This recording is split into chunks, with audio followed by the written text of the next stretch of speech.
Hi, everyone, and welcome back. I'm Heather Noble, and today I will be sharing an update to my angled DC1R stitch. I had a few questions about this stitch, so I wanted to show it in a variety of combinations with other stitches and hopefully answer any questions you may have.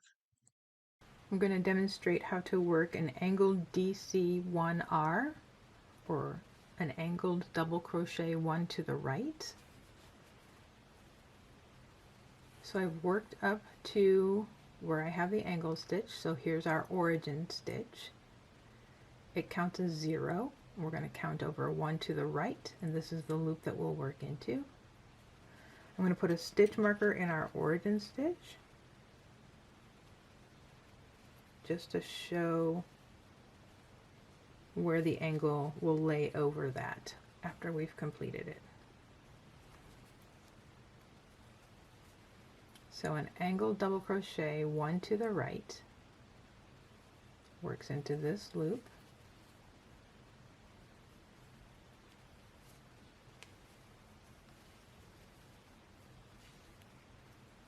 After you've completed your double crochet, it takes the place of your origin stitch, so you're not going to work into that stitch next.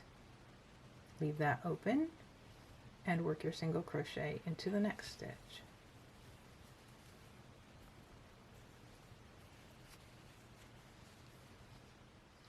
Okay, let's say that your pattern calls for 3 angled DC1R stitches in a row. If it were in the written pattern, the words angled DC1R would be in brackets, and then to the right of the brackets it would say 3 times. And if it's in the chart, you would see the 3 slant symbols in a row. So here's my next stitch. We're going to call that the origin stitch for the first angle. So it counts as 0, and we're going to count over 1 to the right. So our first slanted angle will work into this stitch here, and we're going to do 3 in a row. So 1, 2, 3 of them.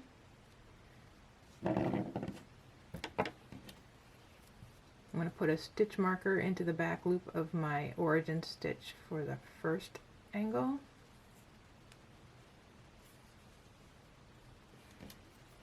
And the second one.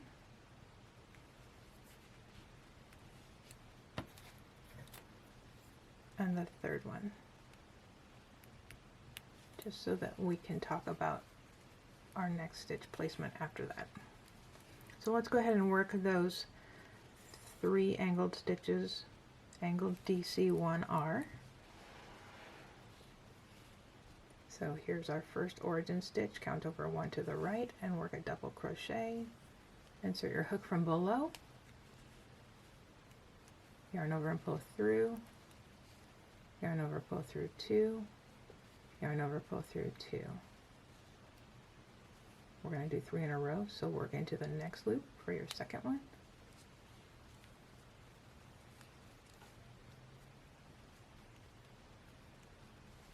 And the next loop for your third one.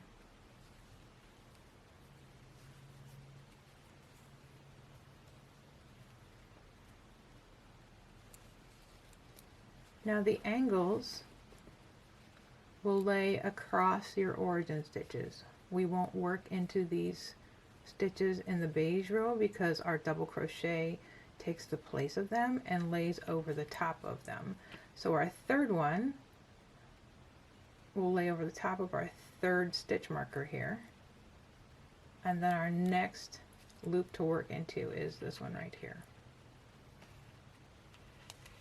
So an overlay crochet, mosaic overlay crochet, your double crochet stitches will lay over the row right here, and you won't work a double crochet and then work into this stitch behind. That would just make an increase in your stitches and it would throw off your stitch count.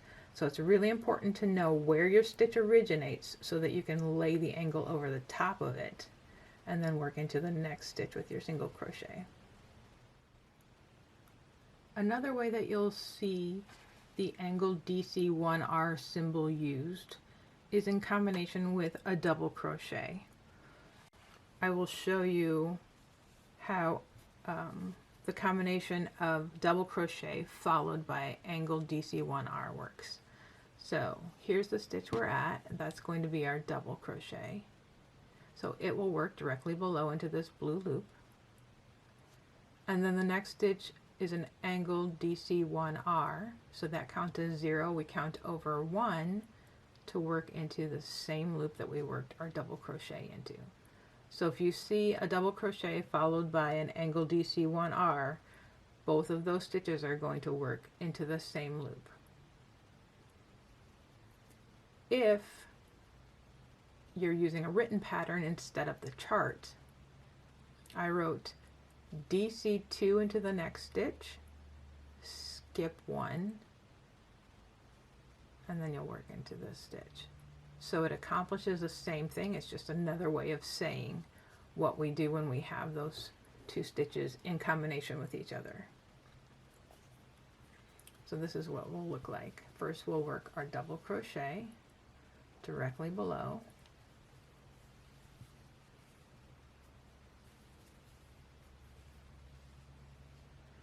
Then we're at this stitch. This is where we'll originate our angle DC1R. So 0, 1 works into the same loop.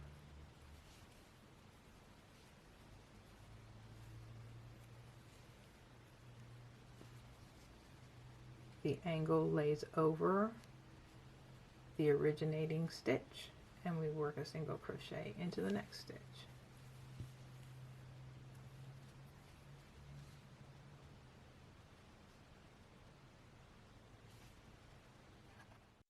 Thanks so much for watching, and I'll see you next time.